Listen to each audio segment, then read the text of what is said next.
welcome on YouTube. Welcome on IG. This is my second session, classes in session, second session. I'm doing these on Mondays to help musicians, creators, painters, writers, anybody that's in the creative space to get to either a bag or to switch their perspective on how they look at certain things. So tonight I'm talking about the subject is, what is a boss? What's the boss? Now, I don't know, I guess I can say, because it's politically incorrect, but we know the city girls and Megan Thee Stallion, I would say boss and all stuff. That's not what I'm talking about. I'm not talking about that. I'm talking about the leadership role and the positioning of a boss. Like, what is a boss? And then what is an employee? And then how we have to be both to be successful. Because I think every good boss was a great employee at some point.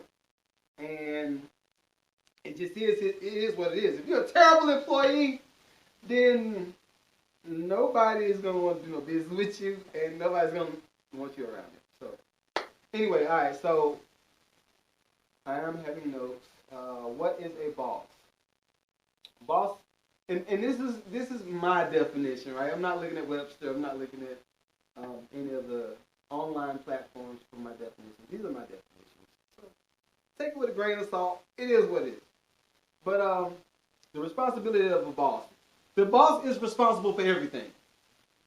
Period. The boss is responsible for everything. The day-to-day activities, sometimes the hires, the new tasks, closing deals, cultivating relationships. So, in the first part of the notes I want folks to write down, activities that the boss may participate in, but not limited to. Activities that the boss may participate in, but not limited to. All right. First one is closing deals, right? If you're a boss, you got this business that you've built, and you're looking for people to buy into the dream, right? You got to know what you're selling. You got to know, have a clear definition of what it is that you got going on before you try to get somebody else to participate. The reason I say that is this. All right, so say you're the boss, and you just started. I got my mug right here. It's my M mug. I love this mug. Fly. But I got my M mug, and I say I'm the boss of the M mug, right? So why would I go to a gym to try to sell mugs? That makes no sense. Why would I go to random place? Why would I go to, well, you might go to a car dealership, but go to certain places that you know is going to buy this beautiful mug, because it's like, yo, it makes sense. My business makes sense with your business. So let's do a deal. Boss is responsible for closing that deal sometimes. Boss is also responsible for cultivating a relationship, right? Who wants to go to, I'm going to say, a football game? I'm not a sports person at all, so y'all kill me if you want to. It is what it is. But I want to go to a Braves game. And I'm trying to also close a deal with the vendor that does business at the Braves Stadium. So what would I do as a boss? I would calculate up how much it's going to cost for me to buy tickets from me, maybe a second person, and the other person's whole team, because you want to make it a lasting impression. Now, if the price is too much, then maybe you don't want to participate in that. Maybe you want to just fall back a little bit because you ain't ready for it. It is what it is. But that is one of the roles as a boss, cultivating a relationship. Another role as the boss is paying for the networking events. I just talked about that. Conducting business within certain spaces. Perfect example of that is this. If I'm a person that sells jeans, right? I sell jeans, and I'm normally selling my SKUs to, I'm going to say, Old Navy and Banana Republic. Like two spectrums, like high-end, low-end. It's my responsibility to know, okay, Old Navy might not be selling as much product as I prefer, but Banana Republic sells out every time I send them a SKU. Maybe we should bump up our sales to Banana Republic and pull back a little bit from Old Navy and knowing how to check and balance growth. That's what the boss is responsible for. Knowing what the growth is for the business. If you don't know that, you're going to lose. Period. If you don't know that, you're going to lose. All right, this is something I want everybody to write down on Instagram and over here and on Facebook and TikTok.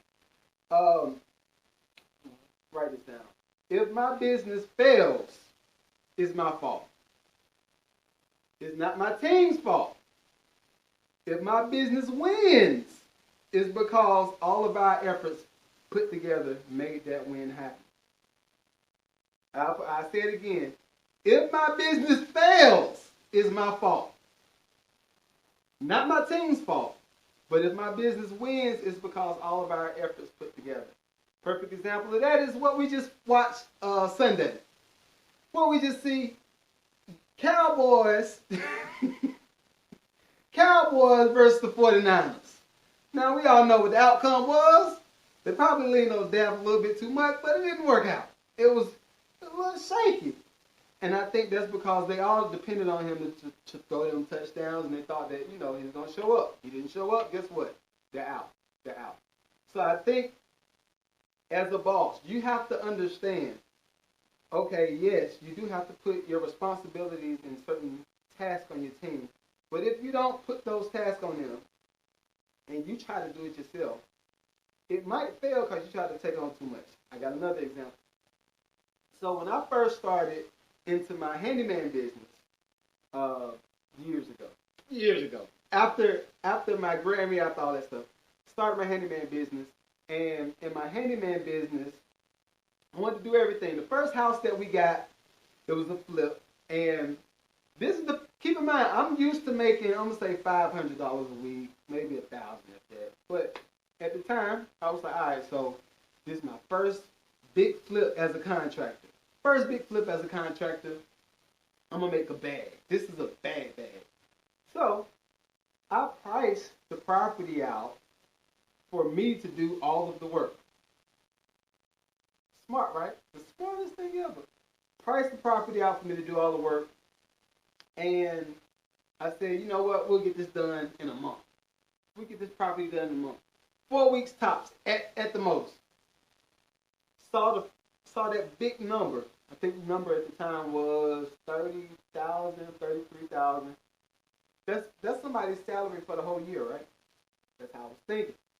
I did not add up the cost of time and effort and the lack of a team. For me doing that, I was sleeping probably about, I was sleeping 2 or 3 hours a day. Every day, 2 or 3 hours, beat. Like I was going to my 9 to 5, and I'd come back and I'd do some more work, and get up, work in the morning, then go back to the property. I did this for a month, right? So then, month 2 comes around. We're still on the property. So at that point, I was like, okay, I have to have other people to do more of the work so that we can up our productivity. And guess what? That property ended up selling, and we got it finished and all that stuff. But I took the L as the boss because I failed to plan everything out properly. It was a fail. It was a big fail. It was a big fail. Hey, Janice. So that's what I want everybody to say. If my business fails, it's my fault. It's not my team's fault. If my business wins, it's because all of our efforts put together. All right, now, characteristics that most bosses possess. They do great work. They do a great job of explaining the work and the task at hand. They know how to activate the team's discipline. That's a big one. They know how to activate the team's discipline. They know how to explain the vision of the company in great detail. Great detail. They don't mind stepping into anything that's required to make the business work. And I'm going to explain all of these at some point, but just stay with me.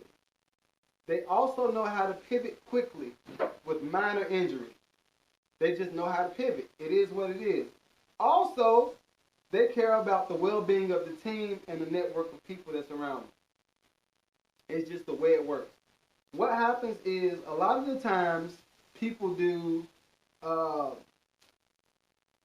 say they think that they're creating a business and they're not really creating a business. What they're doing is creating another job for them to have, right?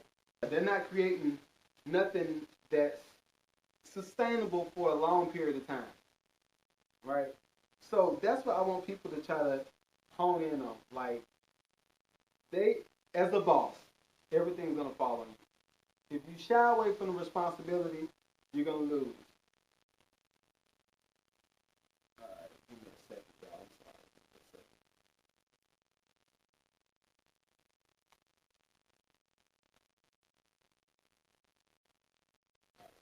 Yeah. All right, I'm back. So now we're gonna go back through the characteristics of a boss, right? The characteristics of a boss: doing a great job of explaining the task at hand and know how to activate the team's discipline. Let's put those two together.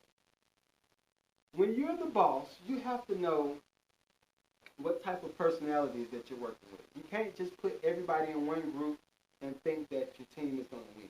You're probably going to fail. Everybody's not made to be the super boss, right? And everybody's not made to take on big tasks.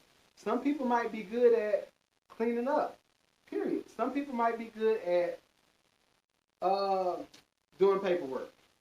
Some people might be good at actual labor, like hard labor, and you have to know how to pick those people out. It's not going to be a given thing. Like, you have to read the people that's in your space and know how to assign those tasks. And as far as the activating the discipline, if you know Ken over here don't know how to take constructive criticism, you might want to just assign certain things that you know that Ken is good at, and then let everybody else work around that strong thing that he's good at. Because if you give Ken one thing and then it puts him in a space to have to be criticized, he might blow up on you. And we've seen plenty of people that blow up on their employees or the boss. All right, and the last point I want to bring out: they know how to pivot quickly with minor injury. Bosses know how to pivot quickly with minor injury. I'll give you a perfect example. We just finished seeing Walmart go through, I'm going to say, this new development. We'll say that. New development where they said, okay, well, we got some of our stores that's being stolen from, and we got to figure out what to do about it. What did they do about that? They just closed some stores down. Now, I'm going to say this. I did talk about this on the podcast before, but I think a lot of people don't really understand the why, right? I joked about it and I said Elon and Jeff Bezos is probably going to buy stock in Walmart, and they're going to have robots running Walmarts and all the stores that close down. But anyway, go watch the pod if you want. If you want to hear that take, go watch the pod. But I think that's the perfect characteristic of a boss, knowing how to pivot. If you don't know how to pivot, then what are you going to do? Just go let the business crash and burn to the ground? No. You got to figure out what to do. You got to change up some things. Pivot quickly with minor injury. Minor injury is, yeah, we might have to close 100 stores, but 100 out of 3,000 stores? Not that bad. Get rid of the 100 stores. All right? On to the next one. Things bosses might do, but don't make them a boss. I want y'all to write that one down. Things that bosses might do, but that don't make them a boss. All right? One thing. Post lavish vacations. Everybody know, we love to see everybody on vacation and at the beach, and I'm running through the mountains, or what's the igloos? The igloos that they get out west, and I'm standing by the sand. Oh, I see the whales every day. Lavish vacation, they might do that, but that don't make them a boss. You can go on vacation on a budget and on a payment plan and on a deal. Now, a boss might go on vacation on a deal because they're trying to save money. I get it. But seeing this every day, and then they come and say, I got a course to show you and I got a course to sell you. No, that don't make them a boss. That just means they're good at taking vacation. All right. Another thing, buying luxury cars. We all love to see the Porsches, the Ferraris. I like the Tesla, and I like the Rolls Royces myself. Them joints is fine. But that wouldn't even qualify me as a boss. That qualifies me as a person that's able to make a certain amount of money, that has a certain credit line that allows me to qualify for the car or whatever. So that don't solidify them as a boss. Another thing, wear ridiculously amounts of jewelry. Now I do have a Cuban link. Y'all might see me on it. Y'all might see me on all my social media with a Cuban every now and then. I got one. Right? But that don't even solidify a person as a boss, because you got Cuban links, you got gold chains, you got the bust down rolling. They don't make you a boss. Right? Something nice to have. Another thing, putting their teams down to embarrass them. I hate when this happens. I think a lot of people, or a lot of bosses, as my New Yorkers would say, a lot of bosses put their teams down when they're trying to prove a point. That's not the way. That creates a very hostile working environment. And again, like I posted on the reel, that makes your team not want to work with you. It is what it is. Accept it. Sometimes I think as bosses, you get into a comfortable space and you get in the jet stream of prosperity and network and wealth, where you say everything's working, I don't have to change nothing about myself. But I think we always have to grow. We can't shy away from growth. Period. I don't care if you're the boss or the employee. Don't shy away from the growth. Another thing to write down. A boss understands the ultimate sacrifice is developing the team and the business first and benefit later. I need to say it again. I'm going to say it again. All right. Write it down. The boss understands the ultimate sacrifice is to develop the team and business first and benefit later. Period. Look at your boss. I don't want to say that, but Jesus was the boss, right? Jesus was the biggest boss ever, right? And he ended up doing what? Dying to save everybody. That's a boss move. Because guess what? Everybody can benefit from what he did decades, centuries later. Like, that's what a boss understands. A boss also understands that the win might not be in their lifetime. Their lifetime might just be setting up the infrastructure for everybody to win and for families to be blessed through whatever they got going on as a business. Bosses understand that. All right. Now that we've talked about the bosses of all bosses. Next, what's an employee? Write it down. What's an employee? All right. Now, again, these are my definitions. These are not Webster's section definitions. But I'll say the role of an employee is very important. They have the ability to kill a business or to make the business flourish. Believe it or not, an employee can take a boss down like that, and you be done. Like, oh, I thought we were good. What happened? Put this scenario into your brain, right? If your employee knows that your business brings in $100,000 a week, and they know where that $100,000 is held, and they know where the codes are for the access and all that stuff, they can easily go steal your $100,000, and now your business has no reserves, and you better hope that you do some more business to replace that money. Now, the great thing is you can press charges and they go to jail. Ta-da! It is what it is. But employees have the ability to kill a business in a heartbeat, right? Now, what does an employee do? Write that down. What does an employee do? An employee carries out the orders of leadership. They know when to follow the chain of command. They deal with the customers one-on-one sometimes. Especially in retail, they keep inventory on lock. They keep the sales and products intact. They provide the services sometimes, depending on the type of business that you got. And they manage the procedure or the standard procedures of the business. Sorry, they manage the standard procedures of the business. When I say standard procedures, I'm talking about this. If you know that this particular business wears orange shirt, khakis, black shoes every day, Every employee wears orange shirts, khakis, and black shoes. Sound like Home Depot. Why would you come to work with a lime green shirt, red pants, and white shoes? That's insubordination. That's telling me that you don't even care about the business. You're just doing stuff. Like, that's not practicing the standard procedures. Something else is not practicing the standard procedures is this.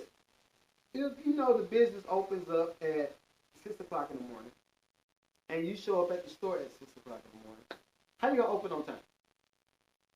I'll wait. IG, TikTok, I'll wait. How you going to open on time? It makes no sense. You showed up at 6 to open the store at 6. No, you have to show up at least at 5:30, prepare, and open the store at 6.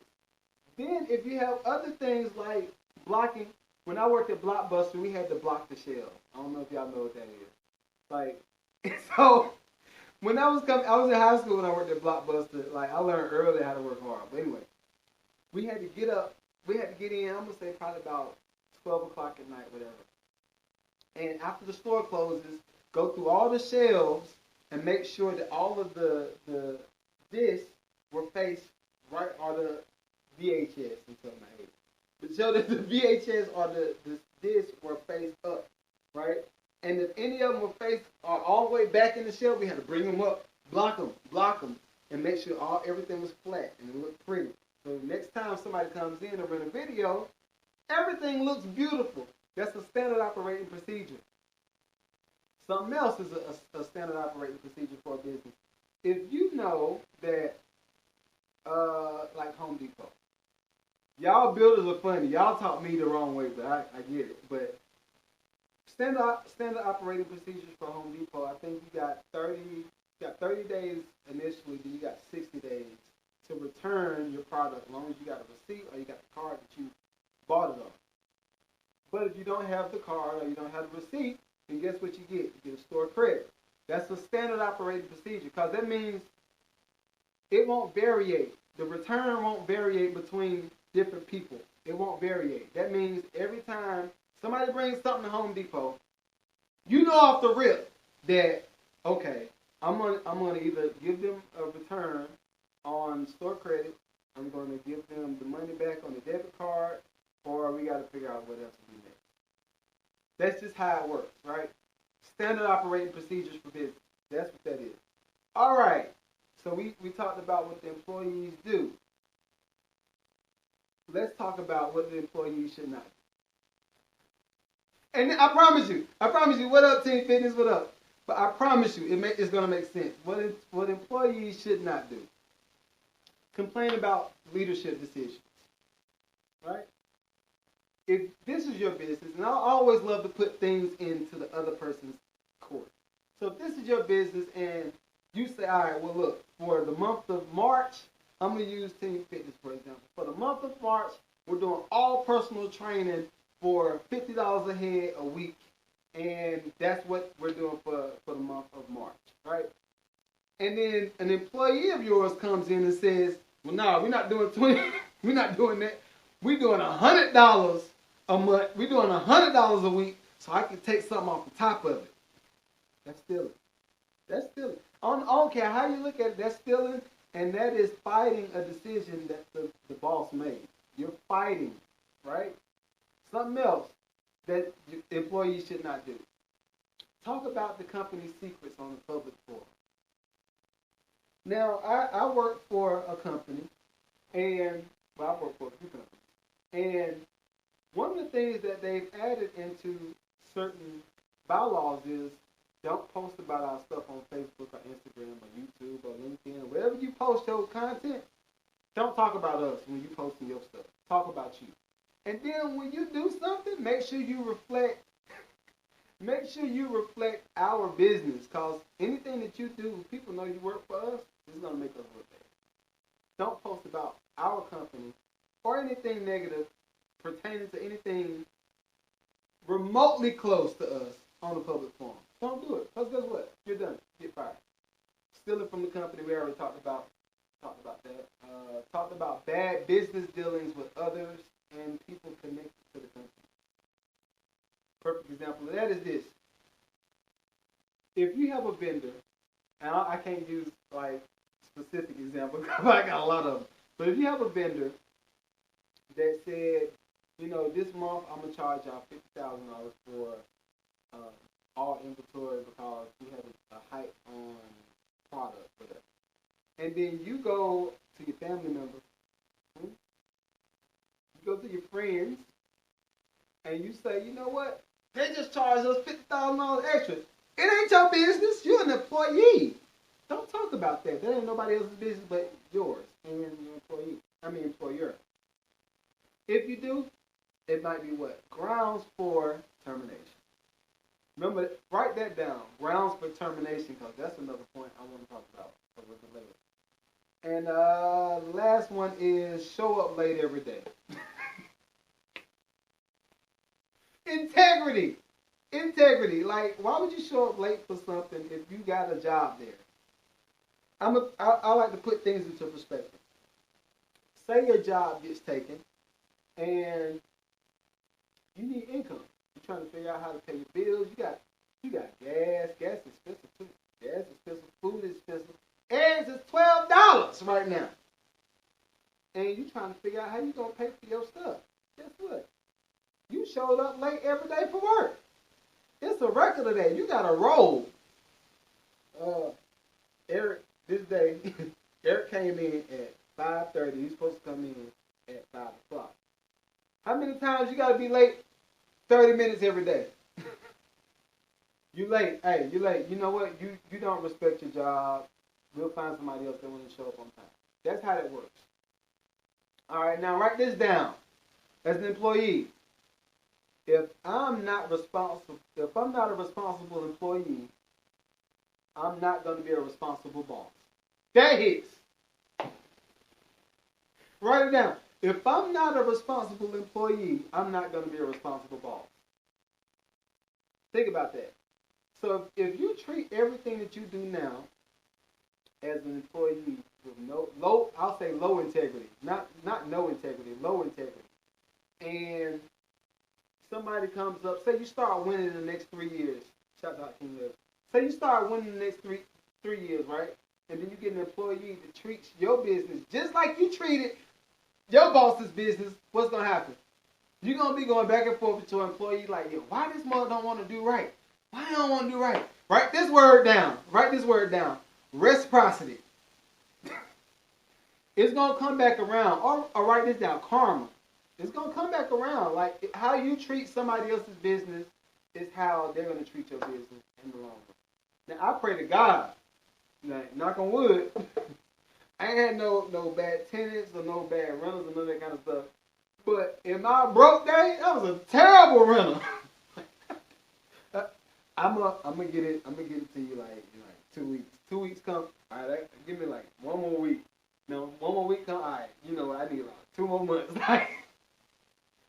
Thank God I ain't got it back just yet. But if I were to get it back, I understand where it came from. It ain't just come out the blue. I understand.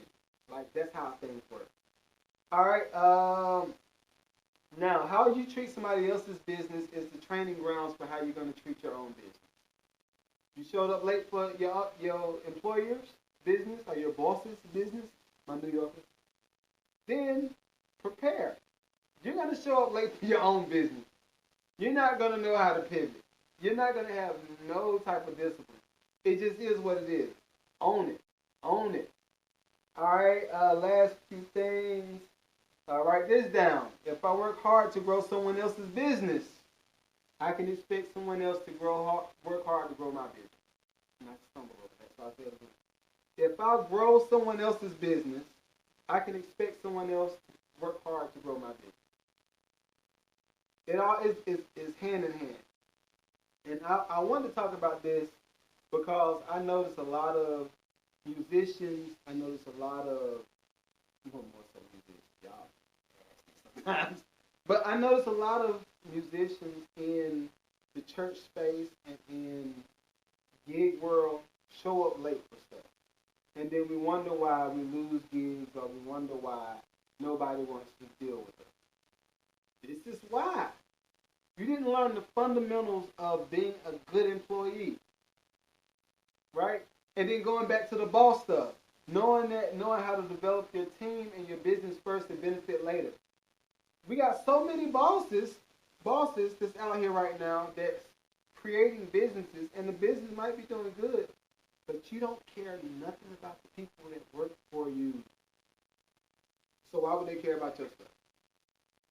Build the discipline to develop the team and develop the business first, benefit later. Now, am I saying go broke to try to build the team? No, I'm not saying that. But if you can take a salary of, we'll put a nice round number out there. You can take a salary of $75,000 per year.